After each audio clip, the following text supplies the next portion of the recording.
مولد کریم اما بعد قال اللہ تعالی اعوذ باللہ من الشیطان الرجیم بسم اللہ الرحمن الرحیم انما یخشی اللہ من عبادہ العلماء صدق اللہ العظیم. عزت مآب صدر محترم، معزز مہمانان، ٹیچرز اور علماء کرام، السلام علیکم ورحمۃ اللہ وبرکاتہ. آج کی اس باوقار اور انتہائی اہم مجلس میں میرا موضوع صبح ہندوستان کی آزادی میں مسلمانوں کا کردار ہے. آج ہم اس ملک کی آزادی کا 78واں جشن منا رہے ہیں. ضروری ہے اس ملک کی آزادی کے لیے ہمارے آبا و اجداد نے جو عظیم قربانیاں دی ہیں ہم ان کا بھی ذکر کریں. حاضرین، جب ظالم انگریزوں نے دھوکے سے ہمارے ملک پر قبضہ کرنا شروع کیا اور ہندوستانیوں پر ظلم کے پہاڑ توڑنے لگے تو اس ملک اور اہل وطن کی حفاظت کے لیے سب سے پہلے مسلمانوں نے ہی جدوجہد شروع کی. جنگ آزادی کی تاریخ مسلمانوں کے بے نظیر اور بے لوث قربانیوں سے بھری پڑی ہے جیسے کبھی بلایا نہیں جا سکتا.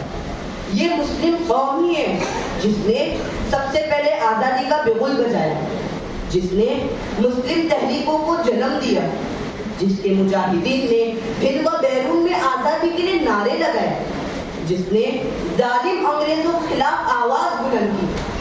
چنانچہ بہادر بادشاہ حضرت ٹیپو سلطان نے دیکھا کہ انگریز ہمیں آپس میں ہی لڑا کر آندھی طوفان کی طرح اس سرزمین ہند کو روکتے ہوئے قبضہ کرتے ہوئے چلے جا رہے ہیں، تو انہوں نے سوچا کہ اگر کوئی منظم طاقت ان کا مقابلہ نہ کر سکی اور اس بڑھتے ہوئے سیلاب کو نہ روکا گیا تو وہ دن دور نہیں جب پورا ملک ان کا غلام ہوگا. چنانچہ انہوں نے منظم طور پر انگریزوں سے معرکہ آرائی شروع کر دی. انگریزوں کو بھی احساس ہو گیا کہ ٹیپو سلطان ایک ایسی چٹان ہے جسے راستے سے ہٹایا جانا ضروری ہے. اگر سلطان زندہ رہے گا تو ہم اپنے ناپاک ارادوں میں کبھی کامیاب نہیں ہو سکتے. انگریزوں نے انہیں ہر حال میں دبانا چاہا مگر سلطان نے ان کے سامنے گھٹنے نہیں ٹیکے. اپنی شجاعت، دلیری و بہادری کے بل بوتے پہ لڑتے رہے. ان کا ایک اور مشہور ہے کہ گیدڑ کی 100 سالہ زندگی سے شیر کی ایک دن کی زندگی بہتر ہے. آخرکار اپنوں کے غدار کی وجہ سے یہ مجاہد بادشاہ 1799 کو سری رنگا پٹنم کے معرکہ میں شہید ہوئے. ان کے نعش پر کھڑے ہو کر جنرل حارث نے کہا تھا آج سے ہندوستان ہمارا ہے. کتنے شہیدوں نے اپنا لہو اس زمین پہ بہایا ہے، کتنے شہیدوں نے اپنا لہو اس زمین پہ بہایا ہے، تب جا کے وطن وجود میں آیا ہے. 1857 عظیم بغاوت سے پہلے شاہ ولی محدث دہلوی کے بڑے بیٹے شاہ عبدالعزیز نے انگریزوں کے خلاف جہاد کا مشہور فتویٰ دے دیا اور ظلم و ستم کے سامنے سر نہیں جھکا کر برابر جہاد کا اعلان کرتے رہے. اس مقدس جماعت نے انگریزوں سے زبردست لڑائی کا منصوبہ بنایا تھا مگر 1913 میں یہ تحریک بالاکوٹ کے میدان میں دفن ہوئی.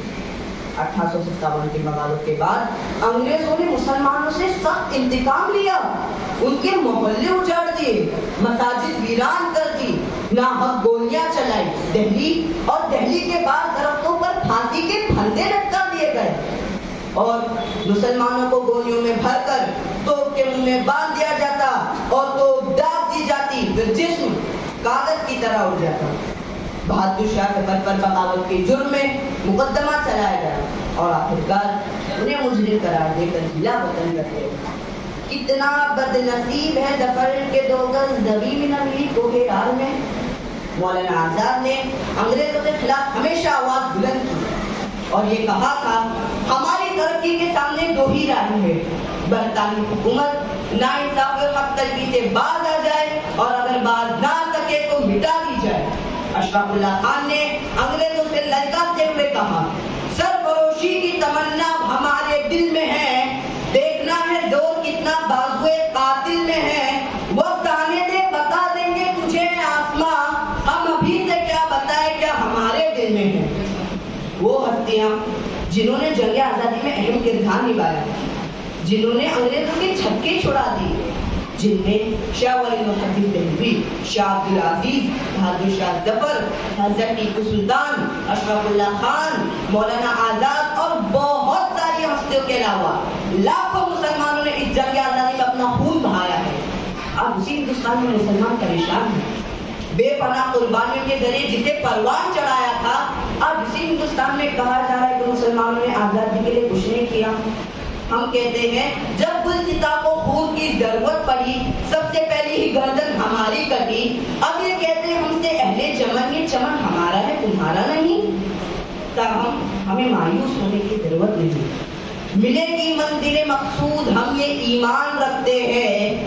ملے گی منزل مقصود ہم یہ ایمان رکھتے ہیں. ہم اپنی رہنمائی کے لیے قرآن رکھتے ہیں. وفاداری وطن سے ہو یہی قرآن کہتا ہے.